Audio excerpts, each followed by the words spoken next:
Asher, meron ba bang sapat na panahon para maipasa ng Kongreso ang panukalang budget matapos ang pagpapaliban ng BICAM meeting ngayon?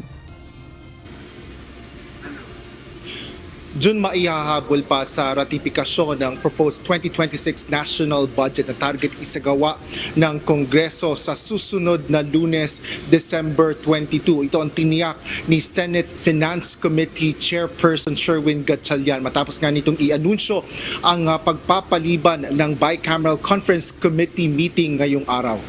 Kinumpirma ni Senador Gatchalian na ipinaabot niya sa kanyang counterpart sa House of Representatives ang hiling na pagpapaliban sa bicameral meeting ng dalawang kapulungan ng Kongreso ngayong araw.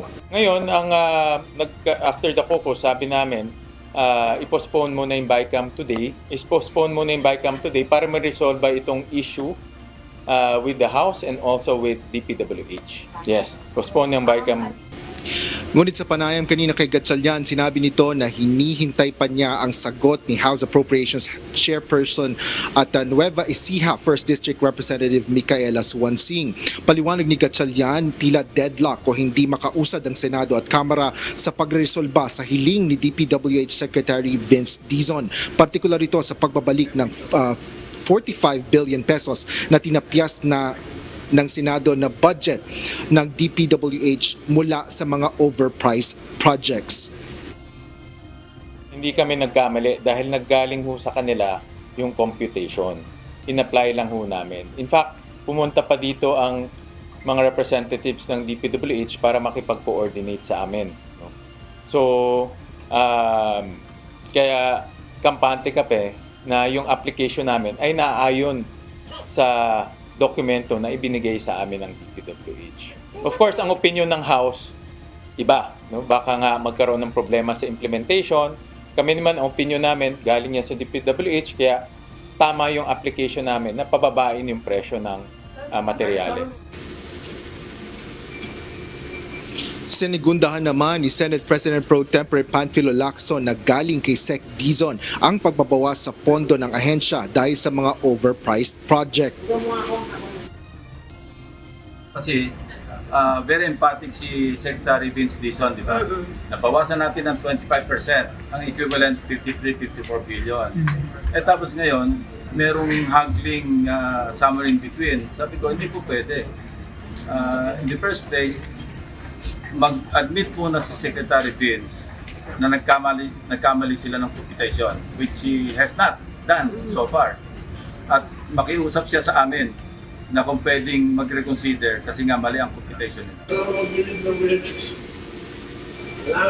Ganito rin ang pananaw ni Senate President Vicente Soto III sa issue ng DPWH budget cuts. Payagan niyo po bang yung ibalik ng yung budget sa DPWH? Hindi. Yung 54B? Hindi. Bakit SP? Pinababalik ng DPWH? Hindi, nagkamali sila eh. Okay. Nagkamali sila eh. So ilalaban ng Senate contingent yun, SP? Meron na kaming usapan kung anong gagawin doon. Si Pahala, Senator Gatchalian. May kondisyon naman si Lacson sa budget para sa medical assistance for indigent and financially incapacitated patients o MAIFIP sa ilalim ng Department of Health. Ito ay matapos aprubahan ng 51 billion pesos na pondo sa draft ng BICAM report para sa MAIFIP kumpara sa 24 billion pesos na panukala sa National Expenditure Program o NEP. Senator Gatchalian is going to discuss it with the members of the House ng counterpart niya. Hopefully ma-resolve namin by way of special provisions, lahat ng safeguards.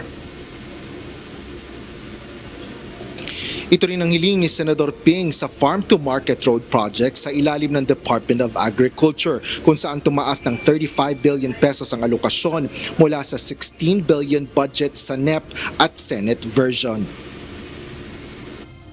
Meron ding ginawang special provisions sa Senator Kiko, no, na hindi pa na-take up sa House. Hopefully, tanggapin nila yon para lang sa amin naman, basta may safeguards, hindi mapagsamantala kasi we should learn our lesson. Binigyan din naman ni Senador Tito Soto na hindi sila papayag na magamit sa politika ang mga budget. Hindi namin iaalaw magkakaroon. Maig per barrel, medical assistance yun, diretso. Hanggat maaaring aalisin namin yung GLGL. pero sa Diretso paano na sa magiging sistema? DOH at diretso na PhilHealth yung funding.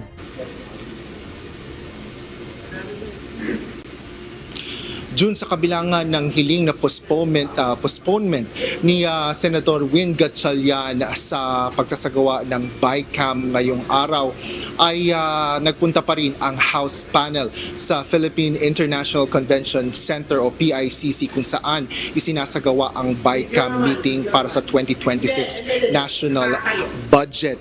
Ngunit kanina ay kinumpirma din ng opisina ni Senador Win Gatchalian na nakikipag-usap ang Senate Finance Committee Chair sa House counterpart nito. Wala pang ibinigay na ibang detalye kaugnay nito at nakaabang pa rin tayo kung ano ang napag-usapan kaugnay nga ng pagpapaliban ng BICAM meeting ngayong araw. Yan ang latest dito sa Senado. Balik sa iyo, June. Oo, doon. Asher, napansin natin no, sa draft ng BICAM sa dalawang budget, yung MAIPIP tsaka doon sa tinatawag nilang, ano ba yun, Asher? Isa pang budget sa farm to market roads. Bakit mas mataas doon sa BICAM samantalang sa Senate at saka sa mababang kapulungan ng Kongreso hindi naman ganun kataas? Yes, June, yan din yung isa nga sa mga question dyan kung bakit mas mataas yung mga budget sa BICAM report.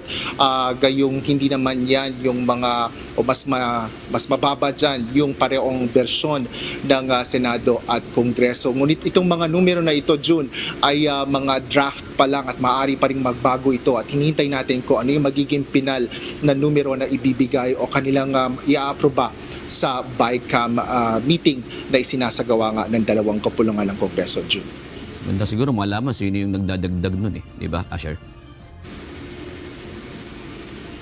Yes, June, yan naman ang tiniyak din ng parehong kapulungan ng Kongreso na ito ang dahilan kaya sila ay or sinasa publiko nila o naka-live stream itong mga kanilang pag-uusap upang makita din ng publiko kung ano at sino yung mga nagdadagdag o nagmumungkahi ng mga amyenda doon sa kanilang sa 2026 national budget, June. Maraming salamat, Asher Cadapan Jr.